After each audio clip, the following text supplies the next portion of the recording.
Habang nagkakagulo sa gitnang silangan, mga kaistorya, ay nagwarning ang Amerika, wag na wag gagalawin ang Pilipinas, reresbakan nila ang China. Dahil nga po, bago pa pumutok ang labanan dyan sa gitnang silangan, ay nagwarning na po ang bansang Taiwan na idadamay ng China ang Pilipinas kung susugurin nila ang Taiwan. At matapos nga po yan mga kaistorya, habang nagkakagulo na sa gitnang silangan, ay nagwarning naman ang isang eksperto dito sa Pilipinas, dating mataas na opisyal ng gobyerno natin, na maaari umanong samantalahin ng China ang nangyayaring kaguluhan sa gitnang silangan para sugurin ang Taiwan at ang Pilipinas. Kaya naman nagwarning nga po ang Amerika. Pero yung warning na yan ng Amerika ay hindi po salita, kung hindi po literal na gawa na naghahatid po ng isang malinaw na mensahe sa China. May kinalaman po dyan. Alam nyo po ba na ang Pilipinas ay literal na inaarmasan ngayon ng bansang Amerika, at yung armas na dinadala nila sa Pilipinas ay hindi po kumbaga mga kaistorya inferior kaysa po sa armas ng Amerika, kundi maituturing na kumbaga state of the art na armas ng Amerika. Yan po ang pag-uusapan natin ngayon. Paki-share po at paki-like para naman po mga kaistorya malaman ng ating mga kababayan. Ipakita ko sa inyo ang ating mga references ngayon. Pagkatapos mga kaistorya ay palalakihin ko rin para mabasa din naman po ninyo habang ipinapaliwanag ko po. Tingnan ninyo yan.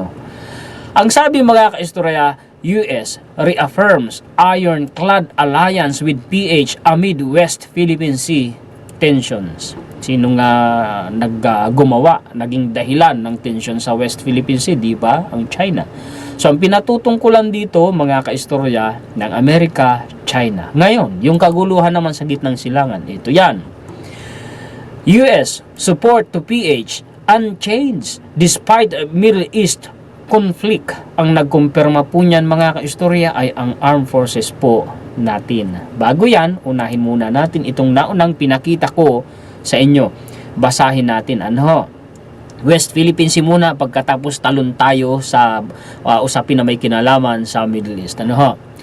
Amid veiled threats of economic sanctions issued by China against the Philippines as tensions over the West Philippine Sea heightened, U.S. Embassy charges the affairs, while Robert Ewing said here on Thursday that the United States still stands by the Philippines as a partner in prosperity and a long-time ally. Hindi lang sa labanan, alay natin ang Amerika, kundi sa usaping pang-ekonomiya. Kasi yung usapin dyan sa West Philippine Sea, diba, nang mga nakaraang buwan, tinatakot tayo ng China na ititigil nila yung partnership sa atin. Marami milyon-milyon ang mawawala ng trabaho.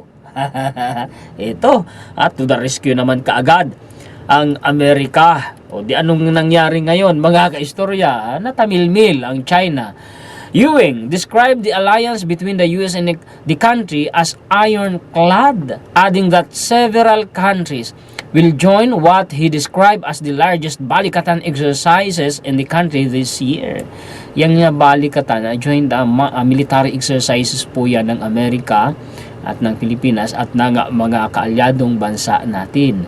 Speaking, ang ironclad pala mga kaistorya, na tambalan ng Amerika at ng Pilipinas, hindi lang usaping pang-militar, kundi sabi ko nga pang-ekonomiya. Literal po, meron akong ipapakita sa inyo mamaya, babasahin ko yan. Tingnan ninyo, US manufacturer to invest initial $200 million for gloves factory in Philippines. So, kita na ninyo di totoo nga yung binabasa natin dito mga kaistorya. I am pleased to meet the President with President Marcos Jr. recently for the 80th anniversary celebration of US-Philippine diplomatic ties and the 7th anniversary of the alliance. So on and so forth. Hindi ko na ito babasahin ng masyado. Dito na lamang ako. We stand by the Philippines as partners in prosperity, as friends, partners, and allies. Saktong-sakto yung mga paliwanag ko sa inyo kanina doon sa sinabi po ni Ewing. This alliance is ironclad in balikatan, which allows us to stand shoulder to shoulder for interoperability exercises is coming. Okay, dito na tayo. Ito kasi yung latest na latest, ano, mga kaistorya. Yung mga pro-China dyan, ang China hindi makapiyok sa Amerika. Wala naman walang kapangyarihan yan na pigilan ang Amerika, mga kaistorya. Hindi nila kaya.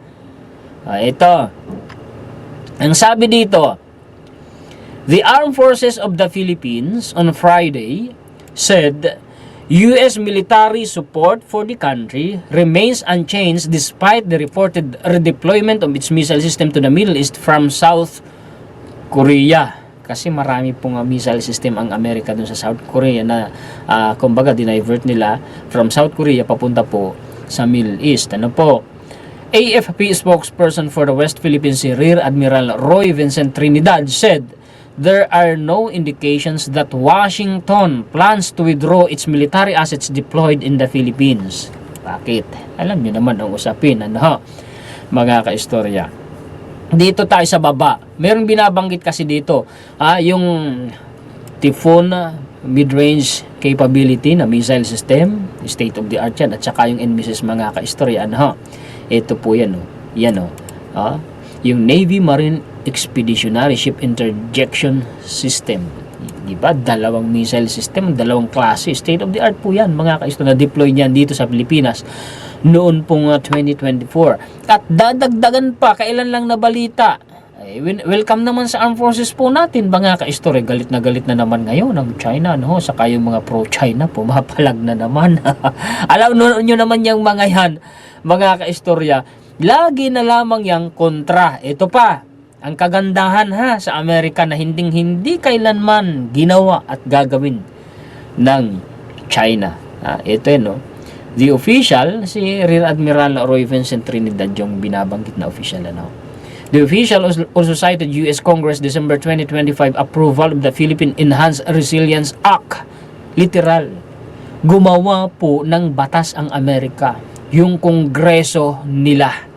Ano yung batas na yun na ginawa ng Kongreso ng Amerika? Yung security assistance ng Amerika para sa Pilipinas na nagkakahalaga po ng $2.5 billion. Kita ninyo kung gaano tayo kamahal ng Amerika.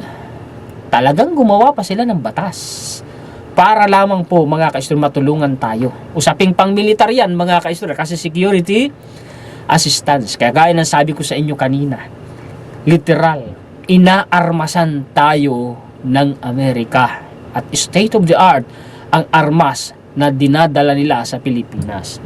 Ito yan, ito pong nabanggit dito na 2.5 billion pesos. Ito po yung dedicated news article in the Pacific Defense Forum.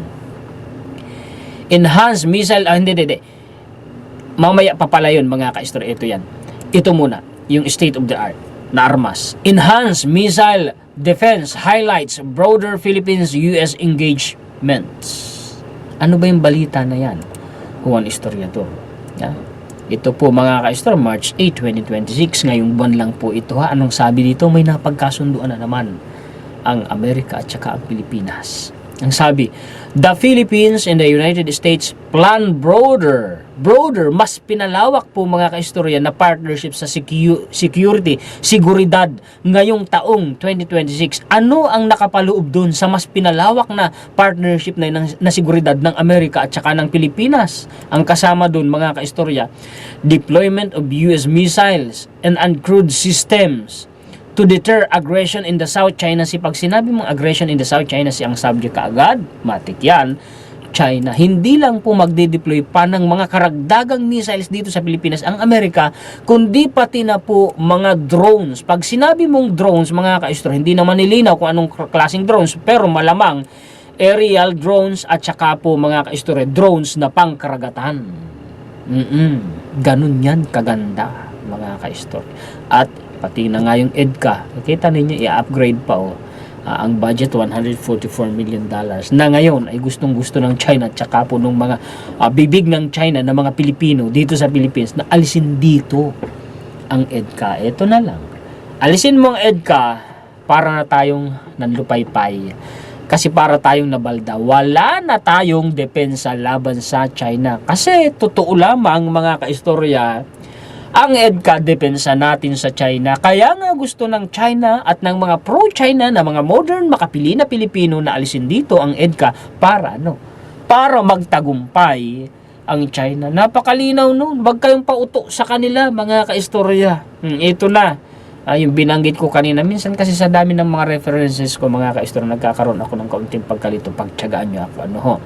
Ang sabi, Philippines could receive $2.5 billion in security aid from US Defense Bill. Ayan na, yung binanggit kanina ni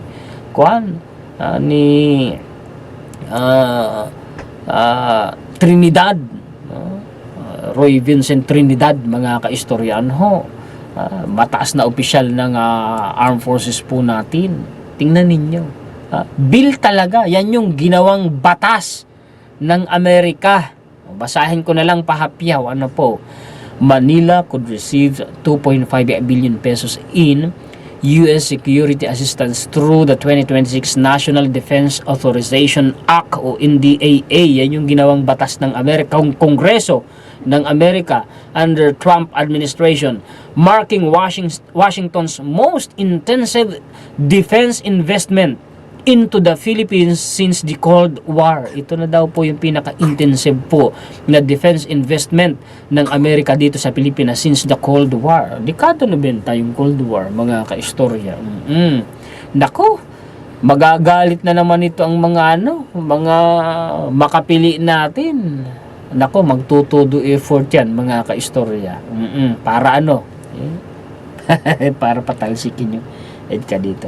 Nag-aalala ako, kapag isang pro-China uli ang naging presidente kasi ng Pilipinas, posibleng palayasin ang EDCA dito. Ilan yung EDCA sites dito sa Pilipinas yan. Nababantayan yan ang buong kapuluan po ng Pilipinas at ang mga karagatan natin. Just in case, wag naman sanang mangyari na isang pro-China ang maging presidente ng Pilipinas sa 2028. Wala na, talo tayo. Malamang sa malamang, magtatagumpay na ang China. Akala nyo, safe tayo, mga kaistorya? Kapag sinugod na ng China ang Taiwan, akala nyo, safe tayo. Marami nang nagsasabing, mga eksperto, idadamay tayo. Isusunod tayo ng China. Anong depensa pa natin? Kung wala tayong EDCA, kaya ba natin sabayan ang China? Nakakalungkot na sabihin mga kaistorya, yung kasalukuyan pong armas at status po ng armed forces natin, hindi natin kayang sabayan. Kung armas sa armas ang China. Pero kung sa kakayahan, sa tapang, sa karanasan, ang kasundaluhan natin, sabi nga, handang-handa. Kaya lang mga kaistorya, hindi sapat na kumbaga ay braso sa braso. Hindi, kailangan mo ng high-tech na armas. Ang labanan kasi ngayon mga kaistorya, missile, drones. Meron ba tayo nun? Meron tayo pero iilan. Yung BrahMos missile lamang at saka po yung Spider air defense missile. Pero beyond that, wala na. Wala po tayong kumbaga pang counter. Aasa tayo sa tulong ng Amerika. Kung pinalayas na yung EDCA rito sa Pilipinas, paano? At saka ito pa, kung ang isang presidente ng Pilipinas ay pro-China, sa palagay niyo mga kaistorya, magpapadala agad ng tulong, ng reinforcement ang Amerika? Baka po mga kaistorya, nakakalimutan kasi natin na nung hindi pa nagiging presidente si PBBM, isipin ninyo yung Mutual Defense Treaty na yun, napakatagal na yan, ilang dekada na yan, na phase out, kumbaga mga kaistorya, hindi updated. Kaya nung si PBBM ang naging presidente, actually nangangampanya pa lang si PBBM noon, nanawagan na siya sa mga interviews sa kanya. Yan ikang Mutual Defense Treaty na yan ng Amerika at saka ng Pilipinas, kumbaga outdated na kasi hindi kasama dyan sa nilalaman yan, sa teksto niyan, yung South China Sea. Kaya mga kaistorya, sabi ni PBBM noon, kung meron man tayong sundalo na inatake ng China sa South China Sea, hindi po tutulong sa atin ang Amerika. Bakit? Kasi nga po, hindi yan kasama sa Mutual Defense Treaty. Pasipiko lamang at mainland Pilipinas ang kasama dati sa Mutual Defense Treaty. Pero, nung naging presidente si PBBM, in-update, pumayag ang Amerika, isinama ang South China Sea. Mas pinalawak pa civilian at military vessel pag inatake ng China sa pamamagitan ng armas, ay mai-invoke mga ka-istorya, matitrigger po yung Mutual Defense Treaty. Tayo po ay sasakluluhan ng Amerika kasi kasama na nga ang South China Sea. Baka sabihin naman ng iba dyan, ewan historiador, inaatake na tayo ng China dyan sa West Philippine Sea. Oo, pero water cannon, hindi po armas, hindi po kanyon na pumuputok at sumasambulat. Ano ho? Hindi po gumagamit ng armas ang China. Kahit po mga ka-istorya, maikling di kalibre. Wala. Bakit? Alam ng China na pag gumamit sila ng armas, giyera na yan. Ang water cannon po ay hindi itinuturing na armas. Ano ho, mga ka-istorya? Kaya water cannon ang ginagamit ng China. Isang pahiwatig rin, mga ka-istorya, na ang China hindi basta-basta sasabak sa kaguluhan kasi nakikita nila, mga ka-istorya, yung presensya ng Amerika dito sa Pilipinas. Kumbaga nag-urong sulong ang China, ano, kumbaga napurnada yung mga plano ng China kasi nga andito yung puwersadong bansa ng Amerika sa Pilipinas. Pasalamat na lamang tayo sa foreign policy po ni PBBM. Hindi yan matatanggap syempre ng mga pro-China, ano ha. Dito tayo sa pinakita ko sa inyo kanina. US manufacturer to invest initial $200 million for glove factory in Philippines. Wow! Another investment ito at another patrabaho sa mga Pilipino, ano. A United States-based medical glove manufacturer is investing an initial $200 million to build a production facility in the Philippines with plans to expand. Mas palalakihin pa, ano, kumbaga pauna pa lamang ito, patikim pa lang ito. Operations once the first phase becomes successful, President Ferdinand R. Marcos Jr. said Tuesday, New York Times, nang bumisita si PBBM doon sa Amerika. Ano ho, mga ka-istorya. Salamat naman kung gano'n, nakakuha ka agad, mga ka-istorya, ng investment pledge ang presidente natin doon sa Amerika. Ngayon, dagdag pong update ha, kasi nabalita rin kasi ng China daw ay gumagawa na ng military facility dyan sa Scarborough Shoal. Nagsisimula na ikan tambakan nila, kumbaga mga ka-istorya, nire-reclamate na nila. Well, hindi po totoo kasi kung sakali man totoo, napigilan natin. Ano ho? Kasi ang sabi, mga ka-istorya, no Chinese military base in Scarborough Shoal, Navy Executive. So wala. Bantay sarado kasi. At alam nyo, hindi tayo papayag kasi nako, delikado tayo dyan pag nagawa na ng military facility po ng China, at hindi rin papayag palagay ko ang Amerika na mangyari yan. Kaya bantay sarado po yan ng Coast Guard natin at maging ang Navy natin. Nagpapatrolya po yan sa West Philippine Sea. Ako nanonood kasi ako sa mga content ng mga vloggers na mga mangingisda dyan sa West Philippine Sea. At nakikita ko, binivideohan nila yung Coast Guard at saka yung Navy vessel po natin dyan sa West Philippine Sea. Ang sabi, a ranking Philippine Navy official on Tuesday denied claims that Chinese forces have constructed a military base inside Scarborough Shoal. We have not monitored any construction in Scarborough Shoal except for the presence of the PLA, Navy, the Chinese Coast Guard and Maritime Militia. PNA spokesperson for the West Philippine Sea, Rear Admiral Roy Vincent Trinidad. Pareho na sila ng ranggo ni Rear Admiral J. Tariela. Kasi si Rear Admiral J. Tariela dati Commodore lang, pero na-promote yung ka-atake nila kay Tariela, na-promote tuloy yung tao, di ba? Hindi apektado, mga ka-istorya, ipanatag nyo ang kalooban nyo. Wala pong military base na ginagawa ang China dyan sa Scarborough Shoal at hindi po papayag ang gobyerno natin kung gagawin po yan ng China. Yan po ang mga balita at impormasyon na maibabahagi ko sa inyo ngayon. Pakishare naman po at pakilike para naman malaman ng ating mga kababayan, para naman hindi po sila ma-brainwash ng mga pro-China, para naman po hindi sila mailigaw sa mga propaganda na naglipa na ngayon, lalo na po sa social media. Maraming salamat po sa ating Panginoon. Maraming salamat din sa inyong mga sulit ka-istorya sa buong mundo. Mabuhay kayo. Shout out po sa inyong lahat. Muli, ako po si Juan Historiador, ang tagakwento ng totoong istorya ng kasaysayan na nagmamalasakit sa kapwa ko Pilipino at nagmamahal sa bayang ito, ang bansang Pilipinas.